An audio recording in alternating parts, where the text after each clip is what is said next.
Thank you. First and foremost, I want to once again express our tremendous and deep condolences to the family who lost their daughter last week. We know you're experiencing tremendous sadness and grief, and the hearts of the Atmos leadership team, as well as all of our employees, are pouring out to you.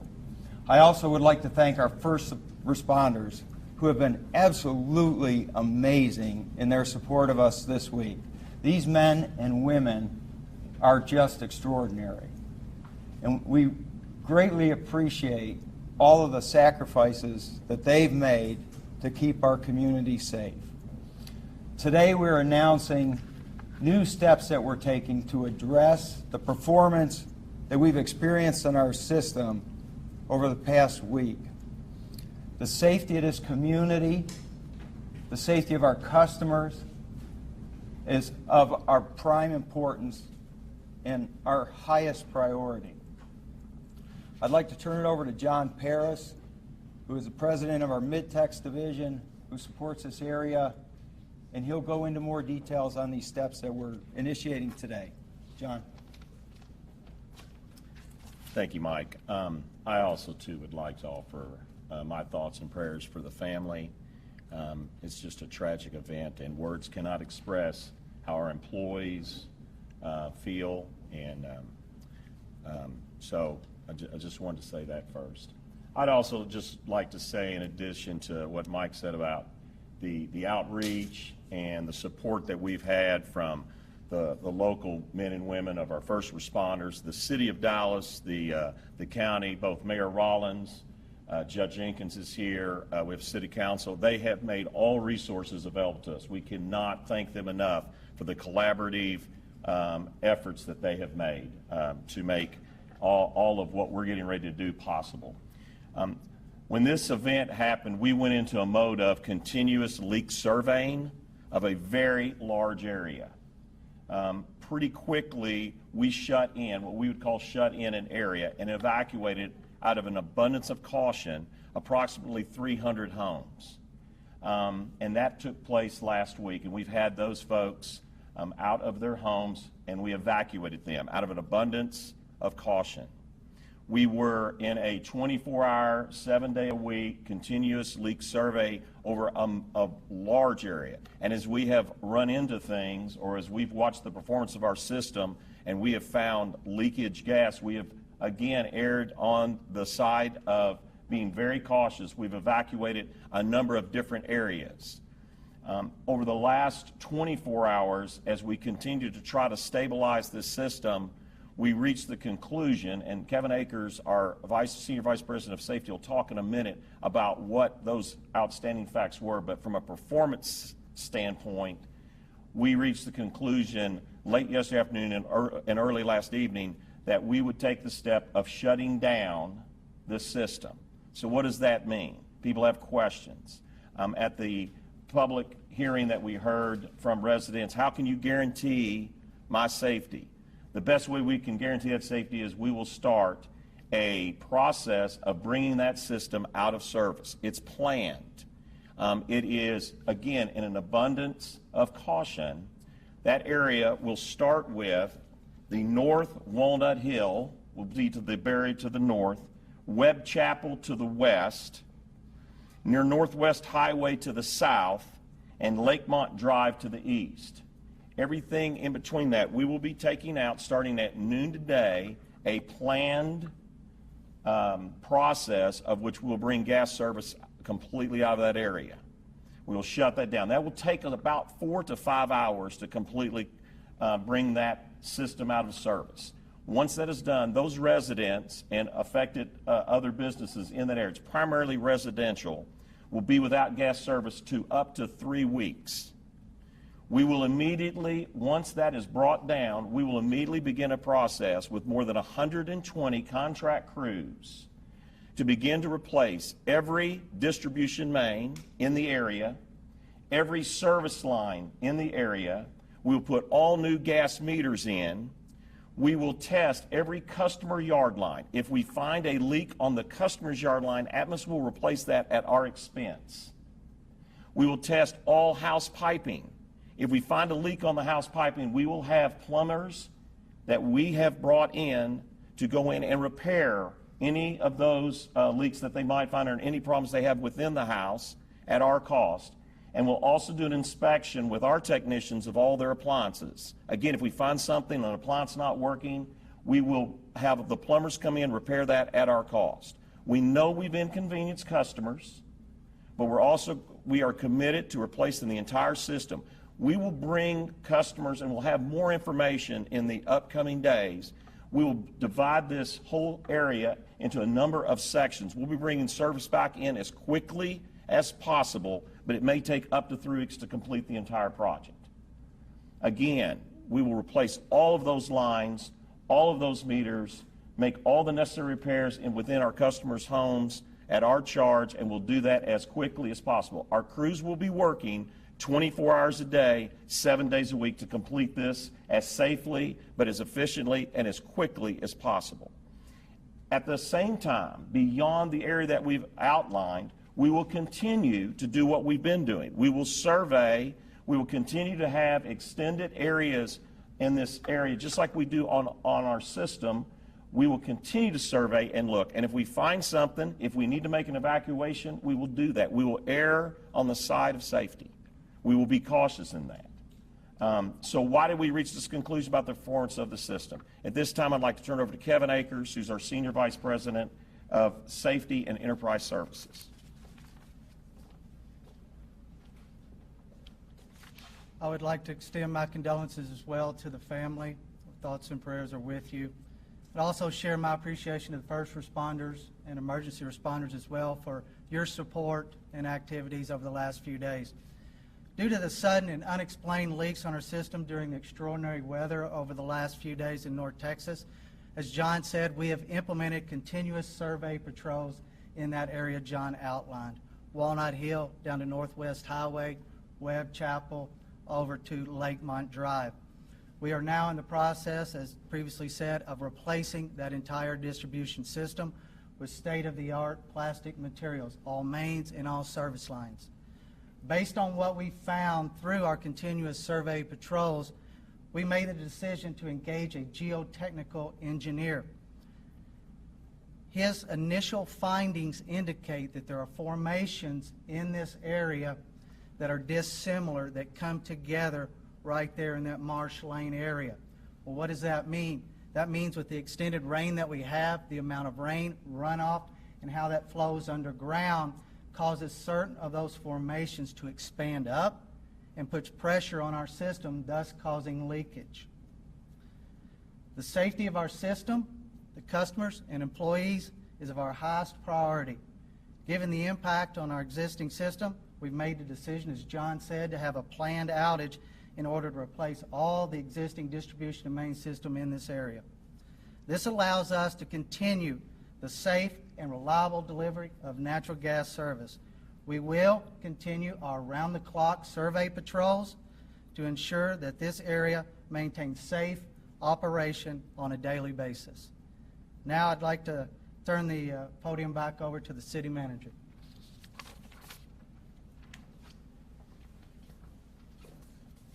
Good morning. I want to thank the council members who are here in attendance, standing behind me, as well as other elected officials that I'll introduce shortly. This has definitely been a challenging several days for the residents of this community. First and foremost, I want to continue to mourn and share our deep condolences for the family grieving the loss of their 12-year-old daughter, Linda Rogers. To her friends and loved ones, I offer our deepest condolences on behalf of the city of Dallas. At the city, we are devoting every resource necessary to support Atmos as we have opened up our Emergency Operations Center to ensure that we can provide all the assistance that they need to get them through this particular issue. I do want to thank all city employees that have worked so hard during these last few days to support the safety of our residents. And I want to particularly thank the Dallas Fire and Rescue officers as well as the Dallas police officers who have been out in full force and will continue to be over the next several days until this matter is resolved. As indicated earlier by Atmos, their officials at the highest level have given us repeated assurances that they will bear whatever cost necessary to take care of our residents that are affected by this particular issue and this planned outage, and we'll hold them accountable to make sure that they live up to those promises.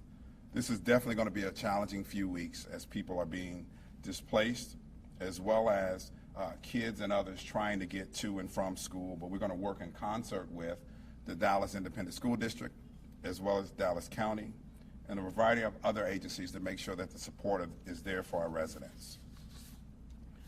I do want to say in closing, the city council members that represent these districts have been very supportive and stand willing to receive the necessary types of communications to make sure that their residents get the information that they need to get them through these next several weeks. And again, I want to extend my thanks to Councilmember Madrano and Councilmember Narvaez, as well as Councilwoman Gates, for their particular attention and the care that they're giving to their residents. At this time, I want to turn it over to County Judge Clay Jenkins for respective comments. Thank you, TC, and thank you for all that the city is doing. Tremendous work on the part of the fire department and all the first responders and everyone at the city. The county's EOC has stood up and is the agency that will pass along any resource requests to the state. At this time, though, the important thing for us to know is this is not an evacuation. This is a degasification affecting approximately 2,800 homes, most of them single-family homes, few of them apartment dwellings, a couple of doctors' offices. It will be done in an orderly way.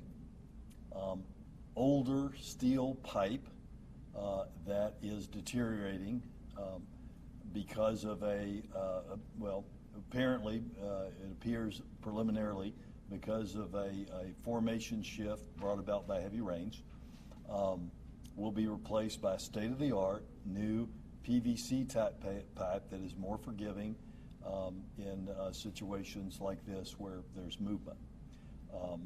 There will be a hardship on people because they won't have their stove, they won't have their heat in their home, but Atmos has assured me and assured all of us that they'll work with all of those situations to continue putting up people in hotels if they need to be somewhere else, to get them the resources they need to be able to have hot meals and other things in their home to the extent that that is possible. There are 2 schools in this area. One of those schools will be unaffected by this, and the other school the gas will be shut off to that school. And so compressed natural gas will be brought in, hooked to that school, similar to a gigantic propane tank that you might have out in the country. And that school will continue to have gasification, heat, warm hot water, etc. I'm going to turn it back over to Atmos now so that we can answer any questions that you may have. I also want to say to the Rogers family, I can only imagine your loss. I too am the parent of a 12-year-old, and my heart goes out to you. And to the citizens of Dallas and Dallas County, I want you to know, everyone with the city of Dallas, everyone with the county of Dallas, your safety is our number1 priority. And based on the information, I've been fully briefed by the men standing behind us and others late last night.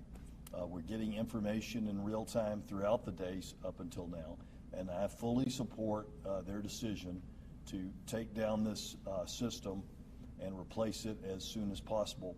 This is the prudent thing to do in a situation with a quickly deteriorating system here in the affected area. When they say system, they do not mean that every area in Dallas or in Dallas County is affected. The system that is being taken down is bordered, and I think they'll have a map for you, is bordered by this area, and this does not affect the system if you live in other parts of Dallas. You are not affected by this, and as they said, they continue to test everywhere throughout Dallas County, throughout this area, to make sure that we don't have other problems. But when we talk about system, we're talking about this area. When we talk about affected houses, we're talking about degasification, loss of gas, not a forced evacuation from your home, right?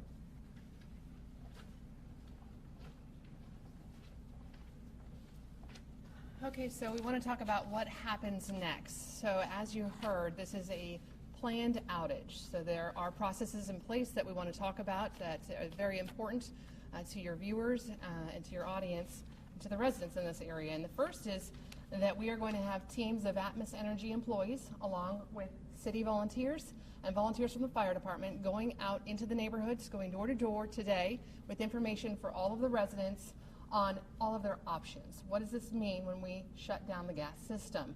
It's going to happen at noon, but as you heard John Paris say, this is going to be a process that takes several hours. There's no need to jump into action right now. So you need to think about whether or not you perhaps have family nearby, or you have friends nearby, or certainly if we can accommodate you in getting you somewhere where you'd like to stay. If you have electric appliances, you can stay put. If you have natural gas appliances and you want to go through it, you may not have hot water, and you may not have a stove. So we're definitely there to accommodate you, and all of those details are coming together. And once again, we will have teams out there in the 8 o'clock hour is when we're planning to go out and make sure that we knock door to door. In addition to that, we have other channels of communication. One is our 24-hour phone number. That's 972-964-4191. So you can get information there, and you can call now. The other way that we're communicating with all of the residents here, because we are talking about quite a bit of residents, 2,800, we have 2 different information sites set up. One is at the Bachman Library, and the other is at Webb Chapel Recreation Center. And we will be out there after work hours at 4 p.m. today with Spanish-speaking and English-speaking representatives from our company helping you with all of those logistics. What do you need? What are your needs? We're going to do our best to meet those needs, especially those that have special needs. We'll work on transportation, things of that nature. Certainly, we're going to address all of that. So those are the things that are working right now. It is evolving, and we will have updates for you. But right now, I'll take any questions that you might have. What residents are curious, why weren't the warnings heeded from the other previous times before the house explosion? Why did it take the house explosion to happen before something was done? Yeah, we're hearing those inquiries as well, and quite honestly, you've heard that we have the NTSB looking into this case. And what that means is that anything leading up to Friday's event, at this point in time, we cannot comment on it. The facts will come out, and we want to know, and we're cooperating with federal authorities right now, but at this point, we can't talk about specifics as it relates to that. Are there other systems, as you all are calling it, in other parts of the city? Obviously, we've gotten rain. You're saying the recent rains have kind of caused this, leaks and what have you. So I would imagine there are other similar systems in the city. It's rained in those parts of the city, so one would assume or could assume that it might happen there too. It's hard to replicate all the variables that have gone into this issue right now. As John said, we are expanding the scope of our surveys, and we're certainly surveying a much larger swath of area than what the actual shutdown area is, those boundaries that we told you about. As it relates to the geographical area, I can refer you to Kevin. Would you like to answer that? Yes, good question. And again, I point you back to what our geotechnical engineers' initial findings were, and that's where these 2 formations come together and how the runoff is impacted at the subsurface level and how that water pools underneath there and causes that formation to expand up, thus putting the pressure on it. Right now, their initial findings are those contacts between those dissimilar formation types are right in this area that we've outlined, that Walnut Hill, Northwest Highway, Lakemont area. So that's the area right now that we're focusing on with all this rain that they've identified for us. We're talking about 2,800